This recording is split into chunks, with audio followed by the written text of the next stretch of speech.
Bom dia a todos. Sejam muito, mas muito bem-vindos.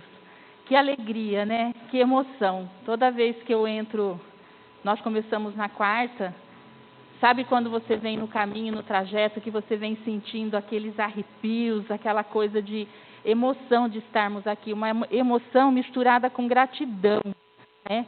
Porque apesar de todas as adversidades, tantas perdas, né? Tanta gente adoeceu, nós estamos aqui firmes e felizes por estarmos aqui novamente. A espiritualidade também, eu posso sentir, sabe, que a espiritualidade compartilha conosco essa felicidade do retorno, do reencontro. Tanto que a espiritualidade da casa trabalhou essa semana intensamente para deixar um ambiente harmonioso, um ambiente receptivo, que vocês pudessem retornar, mesmo estando com o coração agradecido, mas muitas vezes angustiados, preocupados com alguma coisa, que pudessem chegar aqui e receber tudo aquilo que vocês precisassem.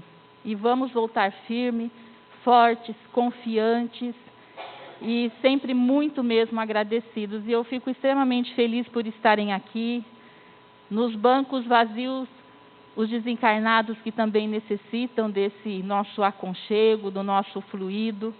Então, que possamos juntos, no mesmo pensamento, com muito amor no coração, compartilhar esse momento. E antes que a gente comece, como tem vários protocolos que a gente tem que seguir, eu vou explicar algumas coisas que mudaram e que vocês compartilhem com outras pessoas, falando até do retorno mesmo da casa. A gente colocou em rede social, compartilhou com amigos, mas é importante a gente divulgar o quanto mais. No domingo sempre teve também a evangelização infantil e continua. Então, quem tem as crianças, pessoas que precisam vir, não tem onde deixar as crianças, o atendimento, a evangelização continua aos domingos também. Então, podem vir tranquilos, tá? Então, continuou quarta, domingo, quarta a partir das 8, hoje a partir das 10, o passe. O passe será coletivo. Por quê? Com esses protocolos de segurança, a direção da casa achou por melhor fazer o passe coletivo. E deixar bem claro, gente, que o passe coletivo tem a mesma finalidade, importância, eficácia que o passe individual. Porque, na verdade, o tratamento começa a hora que você entrou na casa. E aí a palestra já faz parte do tratamento, é um ponto mais forte. E aí depois o passe finaliza, né, com as bênçãos fluídicas em cada um de nós. Então, o passe coletivo, vocês abram seu coração, se conectem com a espiritualidade, que vocês vão receber tudo aquilo que estão precisando. Então, fiquem tranquilos com relação ao passe coletivo. Antes, nós tínhamos também os copinhos com água. Então, por enquanto, o copinho com água também está abolido, mas a gente convida vocês a trazerem a garrafinha de água, que também vai sendo fluidificado no momento do trabalho aqui na casa, e vocês levam e tomam pela semana inteira essa água fluidificada. Então, sintam-se à vontade de trazer a sua garrafinha. Vamos falar um pouquinho sobre o atendimento fraterno. Nessa pandemia, a gente não podia abrir a casa. Só que muitas pessoas nos procuraram por conta de angústia, ansiedade, depressão, precisando de ajuda. Então, nós fazíamos atendimento fraterno por telefone, fazíamos algumas visitas, às vezes até a casa da pessoa com todos os cuidados, para dar uma sustentação. E esse atendimento fraterno agora volta com força total. O que mudou? A pessoa está precisando do atendimento fraterno ou sabe de alguém que necessita passar pelo atendimento fraterno, ele tem que ser agendado. Por exemplo, quem veio hoje pode agendar para quarta ou para o domingo que vem. A gente sempre agenda antes, né? Quem pode vir só no domingo, agendaria para o próximo domingo. Quem pode vir na quarta, já fica agendado para quarta-feira. Porque fica mais organizado, a gente consegue atender um número de pessoas específicos, para também não ficar uma coisa tumultuada, que a pessoa possa passar pelo atendimento e depois assistir às palestras. Então, fiquem à vontade, quem necessitar, souber de alguém que precise, o nosso foco é o atendimento fraterno, porque a gente percebe que as pessoas estão com a necessidade de serem ouvidas e amparadas. Outra comunicado gostoso esse. Nós vamos ter uma paella caipira em prol do nosso lar, a nossa casa assistencial que atende os meninos. E essa paella vai ser dia 20 de novembro. Quem faz essa paella, sempre fez todo ano, é o seu Mauro Batistella. Quem conhece ele sabe que ele é muito caprichoso para fazer. Então, quem se interessar de adquirir os tickets, né, para comprar a sua paella e ajudar o nosso lar, pode procurar diretamente lá no nosso lar. Tem a Dalva, que é uma trabalhadora da casa, que ela também vai estar vendendo. Se alguém se interessar e falar, eu quero, mas vou pegar aqui, a gente também já deixa separado, só me passar o nome. R$40, tá? Então, vale muito a pena, para quem não quiser cozinhar no dia 20, uma sugestão, e a gente ajuda, né, a casa que sempre precisa de uma ajuda. Bom, então vamos lá. Antes de iniciarmos nossa reflexão do dia de hoje, eu falo assim, que é uma reflexão. Hoje vocês vão tomar um chá de Ângela. A Ângela vai falar meio do começo ao fim. Nós estamos retornando na casa, então assim, estamos acenando os trabalhadores, os palestrantes que vinham de fora também, a gente aos pouquinhos vão retornar trazendo esse pessoal, quem já está podendo trabalhar, né, que está na ativa. Então, por enquanto, nós vamos nos encaixando no nosso novo, né? Mas estamos felizes porque a gente queria, né, esse novo, a gente queria entrar nessa casa novamente. E antes da nossa reflexão de hoje, vamos então, né, nos conectar com a espiritualidade aqui presente. Então, vamos fechar nossos olhos,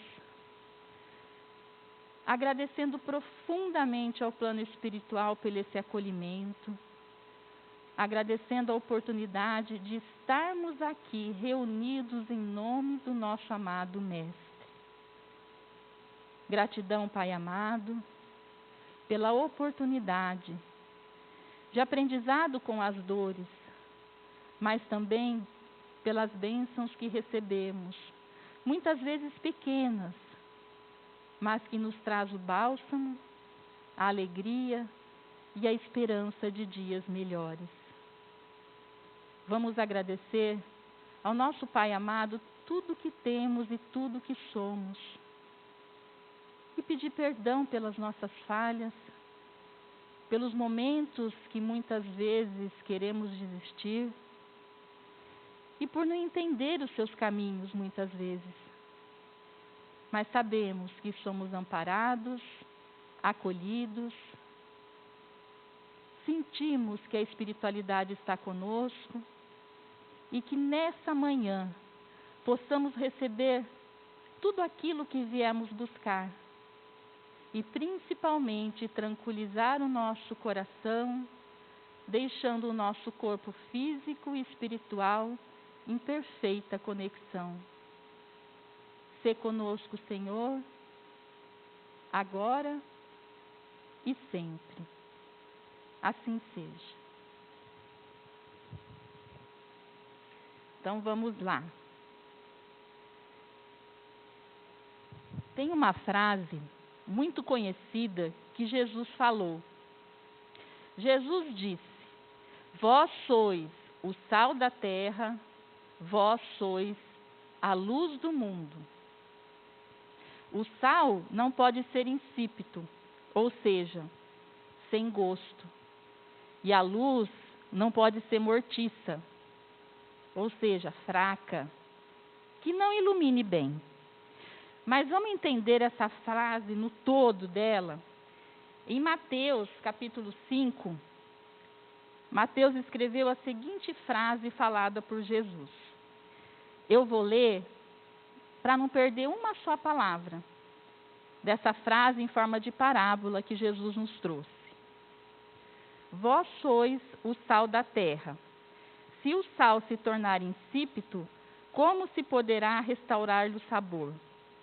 Para mais nada presta, senão para ser lançado fora e pisado pelos homens. Vós sois a luz do mundo. Não se pode esconder uma cidade situada sobre um monte. E ninguém acende uma candeia e a coloca sobre o alqueire, mas no velador, e assim alumia a todos os que estão na casa. De tal modo brilhe a vossa luz diante dos homens, que eles vejam as vossas boas obras e glorifiquem o vosso Pai que está no céu.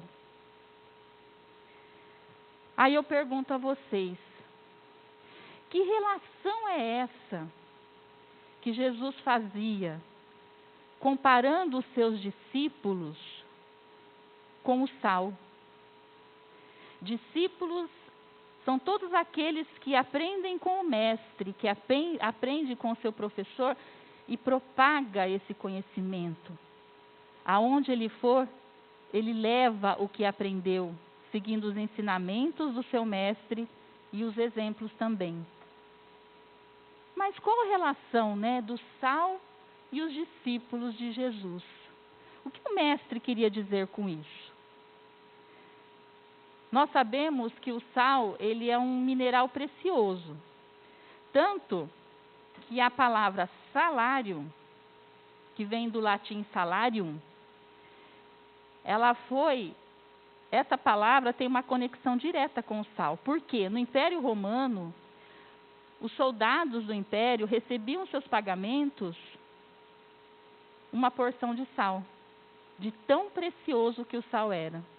Era recebido esse sal em saquinhos, era o pagamento para aqueles soldados.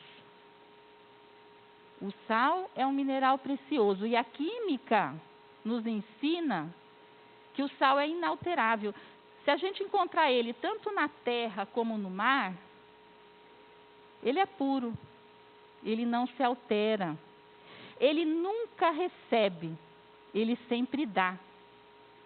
O sal dá gosto, o sal conserva, o sal transforma. Tanto que se a gente misturar um pouquinho de açúcar no sal, o sal pode até pegar a essência do açúcar, mas ele nunca ficará doce.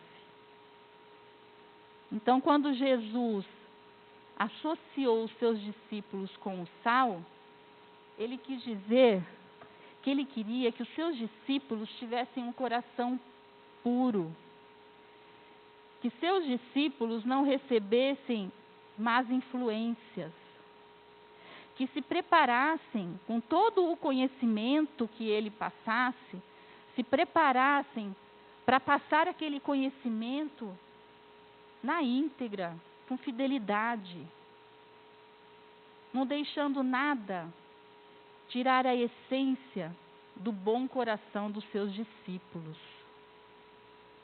E a gente, quando fala em discípulo, a gente lembra muito na época que Jesus estava encarnado entre nós, que ele tinha seus discípulos e seus apóstolos. Mas nos dias de hoje, quem que são os discípulos de Jesus? Somos nós. Isso mesmo. Somos nós espíritas, somos nós os cristãos que acreditam na palavra do Mestre, que tentam colocar em prática no seu dia a dia, apesar de todas nossas imperfeições, aquilo que o Mestre plantou na sua vinda aqui na Terra.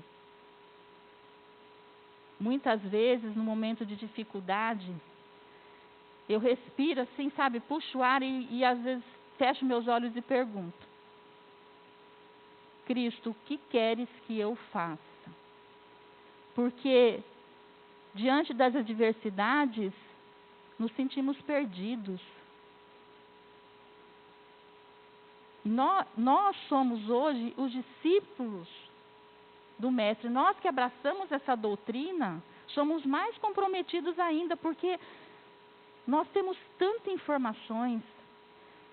Através da codificação da doutrina, dos ensinamentos, a gente consegue desvendar tudo que está para nós ainda obscuro, atrás de uma parábola ou de uma fala do Mestre amado. A gente consegue entender o que ele quis dizer. Então, para nós, a responsabilidade é até maior.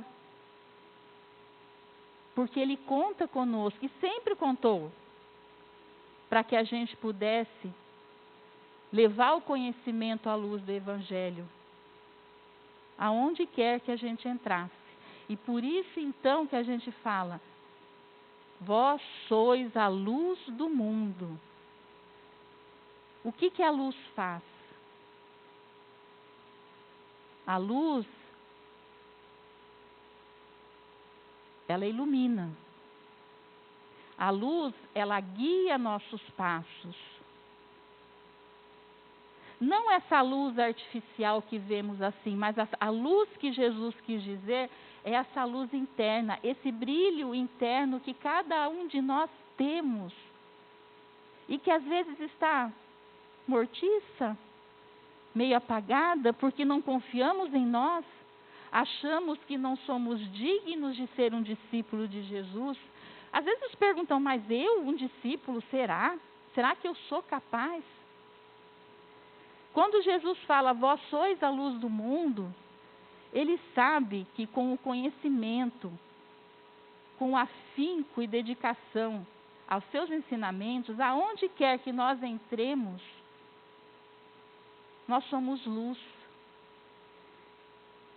Aquela luz que é capaz de consolar um irmão, aquela luz que é capaz de ensinar, acolher e mostrar que ele não está sozinho. Que possamos trazer o novo ao velho. Que possamos entrar nos lugares e perceber que a nossa presença, só a nossa presença, faz bem a quem quer que esteja naquele lugar. E ser luz não é só em prol aos outros. Ser luz é começar por nós mesmos. Somos pessoas imperfeitas, talvez mais defeitos do que virtudes, mas a gente tem que começar a se olhar com mais carinho. O que é aquilo que me incomoda que pode ser mudado, que pode me transformar, que pode me fazer uma pessoa melhor? E eu me transformando, eu absorvendo o ensinamento, absorvendo palavra por palavra do Mestre Jesus, com seus exemplos, eu também vou conseguir ser uma luz melhor. Claro, respeitando nossas limitações. Como eu disse, às vezes a gente se pergunta, mas eu, um discípulo, será que eu sou capaz? Se tornar um discípulo não é um processo muito fácil, mas não é impossível. Eu acredito que se estamos aqui, se já abraçamos essa doutrina querendo e visando a nossa evolução, já caminhamos bem. Já estamos bem melhores do que já fomos lá atrás.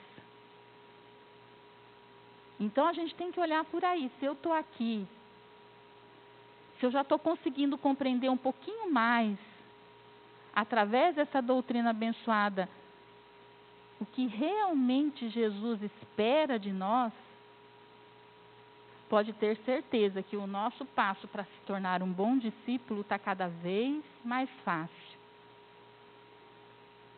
Como eu disse, é um processo que leva tempo. Leva tempo, leva coragem, principalmente coragem de abandonarmos algo que não nos pertence mais e a gente insiste em carregar.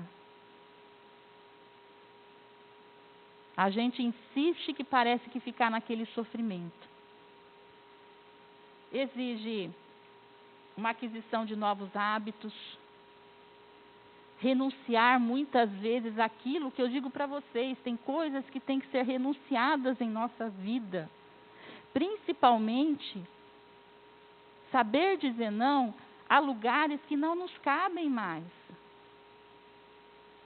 Nós temos que saber identificar a situação que nos faz bem. Não é ser egoísta a ponto de não querer ajudar ou estar num lugar que você podia fazer um pouquinho mais para poder estar, mas nos olhar com mais carinho. Isso não me pertence, não me faz bem. Eu quero ser luz. Mas eu quero poder escolher os lugares para eu ser luz e essa luz ser bem aproveitada. Porque não adianta você estar num lugar ou numa situação que você não quer e ficar depois reclamando, lastimando, que não adiantou nada você estar ali. Você não cresceu com aquela situação e também não passou entendimento para quem precisava. Ser um bom discípulo exige boa vontade. Aplicar essa doutrina de uma maneira bem íntima na nossa vida mesmo.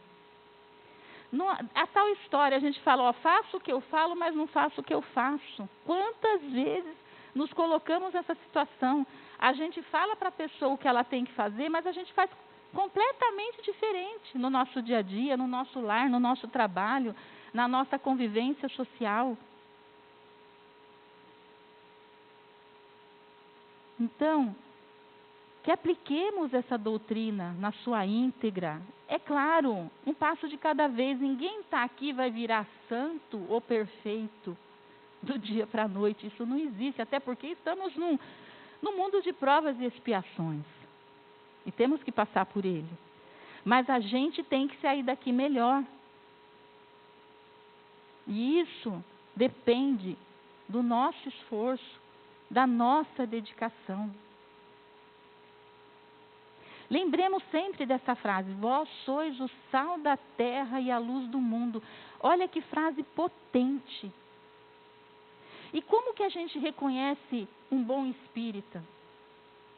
Como que a gente reconhece? A gente reconhece um bom espírita pelo esforço que ele faz em ser melhor, em trabalhar as suas imperfeições morais, que é aquilo que nós temos que trabalhar, a nossa imperfeição moral. É isso que o Mestre espera de nós. Deus, Ele não pergunta o que somos ou o que possuímos. Não. Isso não interessa para Ele. Deus pergunta: o que estamos fazendo e o que fizemos? Quais foram os nossos atos diante das adversidades e diante do nosso próximo? Inúmeras oportunidades acontecem todo dia na nossa situação do nosso cotidiano, onde nos coloca em prova do que podemos fazer. Situações pequenininhas que às vezes passam despercebidas. E situações grandiosas que nos saculejam de uma forma que faz a gente parar e pensar aí, por quê? Espera aí, tem alguma coisa que eu devo estar fazendo errado para esse ciclo estar se repetindo? Para isso estar acontecendo de novo. O que eu estou fazendo de errado? Às vezes a gente acha que missão só são as grandes missões de pessoas que admiramos. Chico Xavier, Divaldo Franco, que ainda está encarnado, Madre Teresa, Irmã Dulce, nossa, pessoas escolhidas para grandes missões. Minha vida não tem uma grande missão, então acho que eu não fui escolhido. Engano nosso.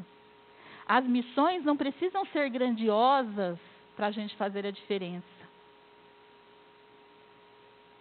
Todos nós temos uma missão a cumprir no nosso seio familiar, na nossa convivência na sociedade, no nosso trabalho. Todos nós temos uma missão. Mas o que nós não podemos esquecer é que a nossa principal missão é a nossa evolução. Essa é a nossa principal missão. Nós temos a obrigação de sairmos melhores do que chegamos. Nem que seja subir um degrauzinho, mas não ficar estacionados. Às vezes, a gente fala assim, nossa, aquela pessoa era tão boa, nunca fez mal para ninguém. Nunca fez, mas fez o bem. E o bem não precisa ser grandioso também, não.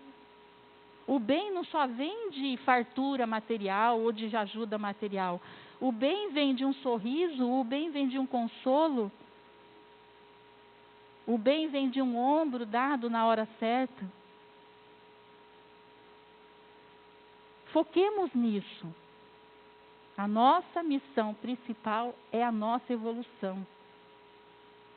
E se somos o sal da terra e a luz do mundo aos olhos de Jesus, Ele confiava em nós.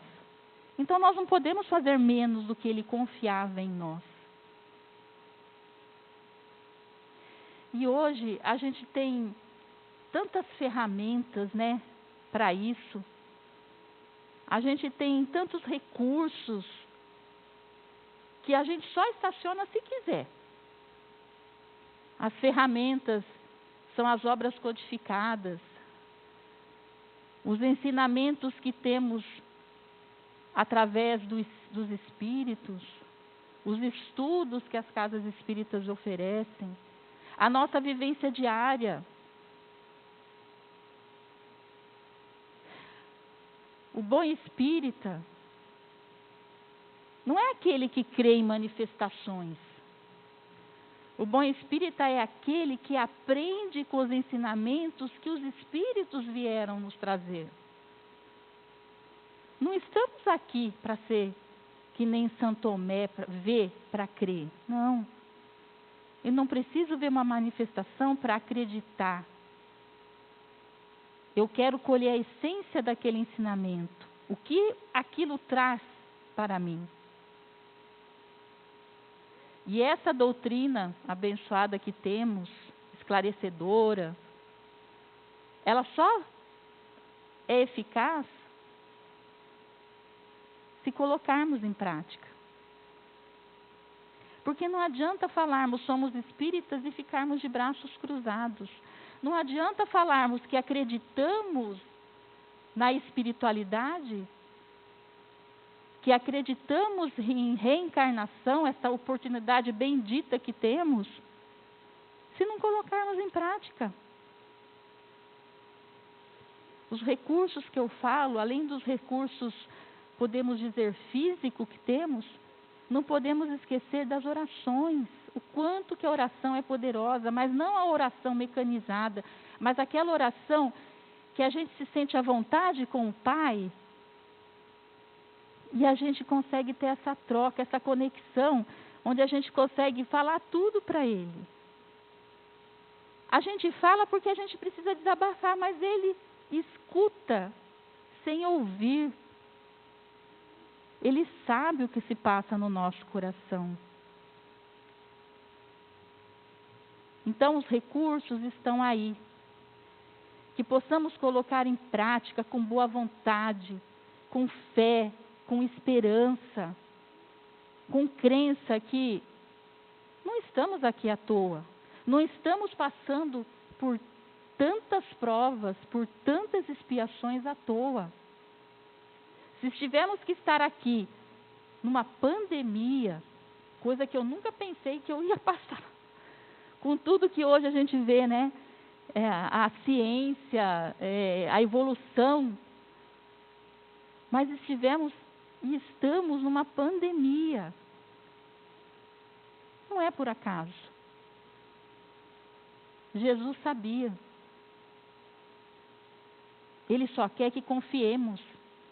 Ele só quer que acreditemos, não só na sua palavra, mas em nós mesmos. Nós temos potencial para isso. Jesus vê em nós um potencial que nem nós mesmos vemos em nós. Muitas vezes achamos que não somos capazes. Nós nos limitamos. Nós nos colocamos rédeas. Enquanto Ele só confia em nós. E ainda observa, sem julgamento, o nosso livre-arbítrio. A religião de Deus é como o sal da terra. Eu falo a religião de Deus porque é completamente diferente da religião dos homens. A religião de Deus é o sal da terra, que dá gosto, que transforma, que purifica. E a religião de Deus é a luz do mundo. E não só do mundo, mas a luz de todo o universo. Que possamos ser luz, que juntos possamos espalhar essa luz aonde quer que estejamos. Porque com esse amor intrínseco no nosso coração, que é a nossa bandeira, a bandeira do Mestre era o amor. E que esse amor intrínseco em nós vire uma luz tão forte, tão potente, que nada vai nos derrubar. E todos juntos, num só pensamento, numa só conexão, baseada no amor a Deus, no amor a nós mesmos e no amor ao nosso próximo. Só isso vai ser o nosso combustível para a gente seguir nessa jornada, que é a nossa evolução. Não desanimemos, porque Jesus confia em nós. Sempre vai estar lá. No momento que a gente fraquejar um pouquinho, Ele nos carrega no colo. Mas que possamos levar todo esse conhecimento, todo esse exemplo para nossas vidas e para a vida das pessoas que conhecemos e também das pessoas que não conhecemos. Eu quero agradecer a vocês a paciência de me ouvir e novamente encerrar a nossa reflexão de hoje, agradecida a esse momento, essa oportunidade de sairmos iluminados daqui hoje, porque eu tenho certeza que essa luz vai nos acompanhar, vai transformar algo que precisa ser transformado no seu lar, no seu trabalho, na sociedade e principalmente te fortalecer para mais uma semana. Muito obrigada.